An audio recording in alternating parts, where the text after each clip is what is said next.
aquest perill del que ha parlat el senyor alcalde. Encara que els majors del grup, com decía Bella que li diem l'avi perquè tenia 40 anys, i Miquel Porter, que va ser un dels fundadors, i Ramil Marguerite, que també va ser una de les fundadores, que eren els majors, pues sí que m'ho recordaven de quan en part, dient, tu vols entrar al grup? Estàs disposada a lo que em puga passar? I jo, sí, jo vull cantar, jo volia cantar. La primera vegada que vaig anar a veure l'os, pues em van dir, pues canta. Estaven reunits uns quants dels jutges i m'havien de jutjar. I jo vaig cantar, allà en el ranxo grande, allà donde vivia.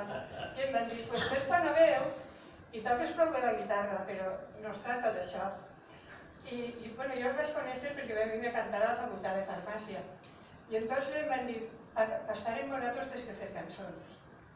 I jo aquesta setmana no vaig anar a classe, no vaig anar a ningú puesto, em vaig tancar en la residència de monges on estava i vaig fer 4 cançons. I tenia 4 cançons fetes i després la cançó de Bressol, que a tots ens va cantar, aquesta de la meva xiqueta és l'ama del corral i del carrer.